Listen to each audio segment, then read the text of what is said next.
காஷ்மீர் தாக்குதலில் வீரமரணம் அடைந்த தமிழகத்தைச் சேர்ந்த சுப்பிரமணி, சிவச்சந்திரன் ஆகியோரின் குடும்பத்தினருக்கு தலா 20 லட்சம் ரூபாய் நிதியுதவி வழங்கப்படும் என முதலமைச்சர் எடப்பாடி பழனிசாமி அறிவித்துள்ளார். வீரர்களின் உயிரிழப்பால் அவர்களது குடும்பமே சோகத்தில் மூழ்கியுள்ளது.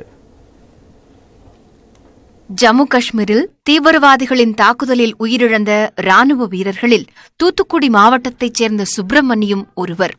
கோவில்பட்டி அடுத்த சவலாப்பேரி கிராமத்தைச் சேர்ந்த இவர் கடந்த 5 ஆண்டுகளுக்கு முன்புதான் சிஆர்பிஎஃப் வீரராக பணியில் சேர்ந்துள்ளார். இவருக்கும் கிருஷ்ணவேணி என்ற பெண்ணுக்கும் கடந்த 1.5 ஆண்டு முன்புதான் திருமணம் நடந்துள்ளது.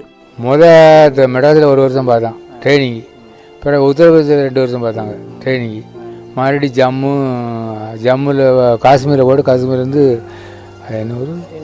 ஸ்ரீநகர் போயிட்டாங்க. ஸ்ரீநகரில் பார்த்துக்கிட்டு இருந்தான். ஸ்ரீநகர் பார்த்துட்டு இப்போ லீவில் வந்துருந்தான்.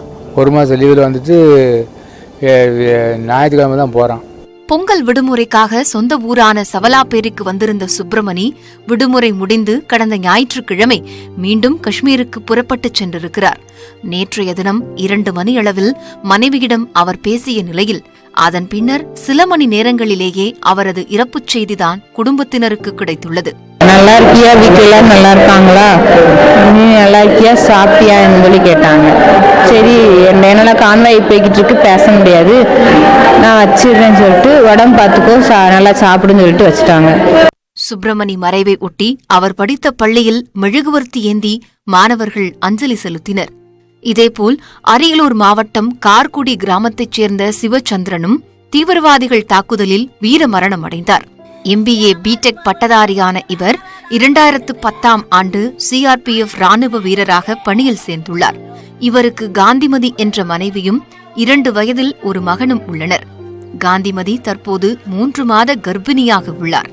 அதோடு காது கேளாத சகோதரி ஒருவரும் இருக்கிறார். போன் பண்ணாங்க, என்ன தம்பி நல்லா இருக்கா அப்படின்னாங்க. நல்லா இருக்காங்க அப்படின்னு சொன்னோம்.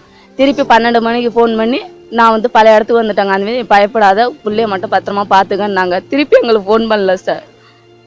இப்ப நான் கன்சியா இருக்கிறேன், 3 மாசம் இருக்கு. என் பிள்ளைக்கு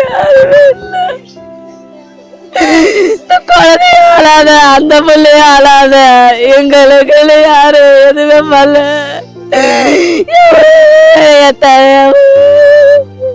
நாட்டை காக்க சென்ற தனது மகன் வீட்டை காக்க முடியவில்லையே என சிவச்சந்திரனின் தந்தை அழுது புலம்புவது அனைவரையும் சோகத்தில் ஆழ்த்தியுள்ளது.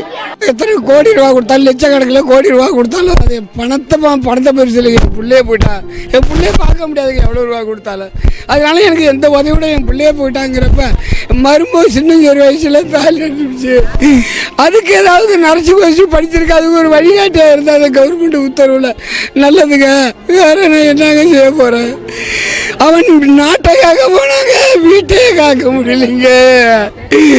நாட்டை காக்க போன புள்ள நான் பெத்து வச்சு வீட்டை காக்காவே அந்த ராஜில் விட்டுட்டு போயிட்டாங்க. சிவச்சந்திரன் இழப்பால் அந்த குடும்பம் மட்டுமின்றி கார்குடி கிராமமே சோகத்தில் மூழ்கியுள்ளது. தீவிரவாதிகளின் தாக்குதலில் வீரமரணம் அடைந்த தமிழகத்தைச் சேர்ந்த சுப்பிரமணியன் மற்றும் சிவச்சந்திரன் குடும்பத்தினருக்கு முதலமைச்சர் எடப்பாடி பழனிசாமி இரங்கல் தெரிவித்துள்ளார். மேலும் இருவரின் குடும்பத்தினருக்கும் தலா 20 லட்சம் ரூபாய் நிதியுதவி வழங்கப்படும் என்றும் முதலமைச்சர் அறிவித்துள்ளார்.